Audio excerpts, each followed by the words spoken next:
Assalamualaikum warahmatullahi wabarakatuh. Alhamdulillah, siang ini kita bertemu lagi dan ini adalah hal yang sangat menggembirakan. Kita tetap bersama di acara Rona Ramadan Dinas Pendidikan Provinsi Sulawesi Selatan. Kita bersyukur kepada Allah Subhanahu wa taala atas izin dan hidayah, rahmat, karunia kesehatan yang luar biasa untuk kita semua. Dan kita juga bersalawat kepada Nabi Muhammad SAW. Semoga kita selalu menjadi orang-orang yang setia dan menjadikan Nabi Muhammad SAW sebagai panutan kita hari ini dan hingga akhirat kelak nanti. Bapak Ibu yang saya muliakan, alhamdulillah di saat-saat kita sedang melaksanakan puasa seperti hari ini, kita tentu merasakan banyak sekali dinamika yang terjadi. Banyak perubahan-perubahan dan perkembangan-perkembangan yang kita rasakan selama kita melakukan Ramadan ini. Di malam hari kita sholat berjamaah, sholat tarawih, ya. Di siang hari kita sambil bekerja di kantor, kita juga berkomunikasi dengan orang lain. Kita bersegur sapa dengan teman-teman kita. Kita salat berjamaah di masjid, di salat duhur, salat asar, dan seterusnya. Bahkan di luar dari kegiatan kantor, kita juga beraktivitas bersama dengan orang lain. Intinya, kita tidak pernah terpisahkan dari berinteraksi dengan orang lain. Bahkan kita tidak bisa hidup sendirian. Sehebat apapun kita tidak akan pernah bisa untuk menyatakan bahwa saya boleh hidup dengan diriku sendiri dengan segala kelebihanku. Tidak mungkin. Kita pasti membutuhkan kehadiran orang lain. Dan agama kita melalui tuntunan Al-Quran dan apa yang dicontohkan oleh Rasulullah, kita mengetahui bahwa agama ini mengajarkan kita untuk memperbaiki hubungan vertikal kita dengan Allah. Tapi kita tidak melupakan hubungan horizontal kita dengan manusia. Dalam proses interaksi ini tentu kita saling melihat, saling merasakan, dan saling bekerja sama dengan orang lain.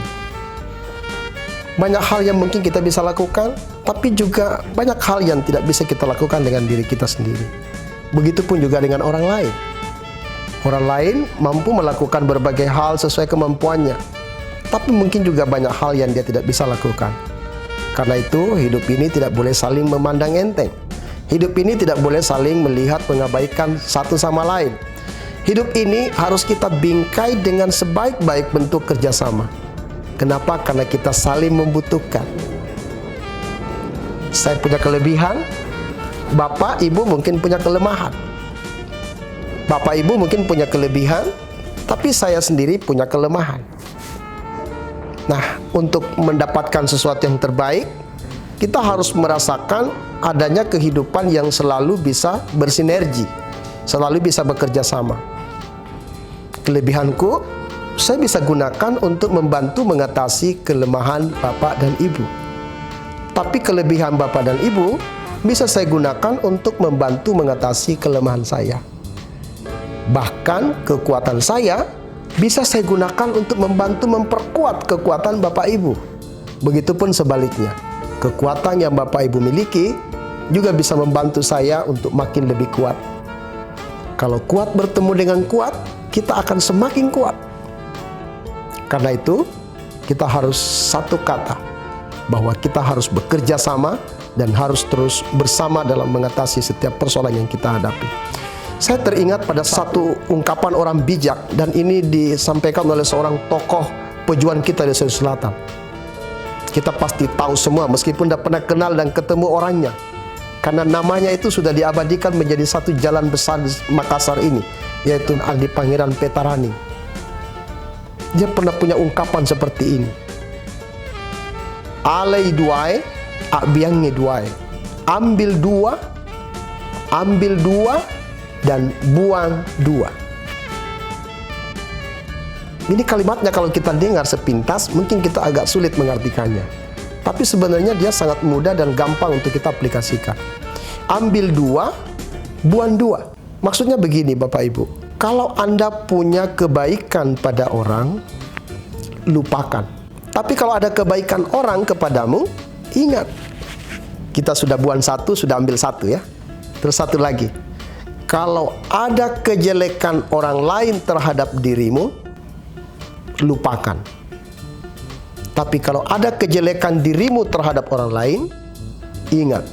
Jadi sebenarnya falsafah ini sangat luar biasa maknanya. Kenapa begitu? Karena seringkali terjadi kita justru terbalik. Kalau kebaikan kita terhadap orang, kita terus ingat dan bahkan tidak pernah berhenti kita sebut-sebut. Tapi kebaikan orang yang bahkan luar biasa nilainya dibanding kebaikan kita sendiri, kadang-kadang kita lupakan. Sebaliknya, kejelekan diri kita nyaris tidak pernah kita persoalkan. Tapi justru yang selalu kita angkat-angkat, kita bicarakan, kita gembar-gemborkan ke sana sini adalah kejelekan orang lain. Dan ini sangat berbahaya. Yang tadinya hanya dia yang tahu, kita yang tahu, tapi karena kita cerita kemana-mana, orang lain jadi banyak tahu. Dan orang ini akan makin terpuruk dalam kepribadiannya. Dalam Islam, tentu hal serupa seperti ini tidak diinginkan. Dan bahkan dalam Ramadan ini kita dilarang untuk menggibah atau menceritakan hal-hal yang buruk dari orang lain. Jadi ini falsafah orang yang luar biasa. Ambil dua, puan dua. Saya ulangi, kalau Anda punya kebaikan terhadap orang, lupakan. Tapi kalau ada kebaikan orang terhadap dirimu, ambil. Kalau ada keburukan atau kejelekan dirimu terhadap orang lain, ingat. Tapi kalau ada kejelekan atau keburukan orang lain terhadap dirimu, lupakan. Ini sangat luar biasa. Akan mengajarkan kita untuk selalu introspeksi diri, mengenali diri kita dan juga mengenali orang lain. Karena itu maafkan saya sering kali kalau melakukan itu dengan menggunakan simbol seperti ini.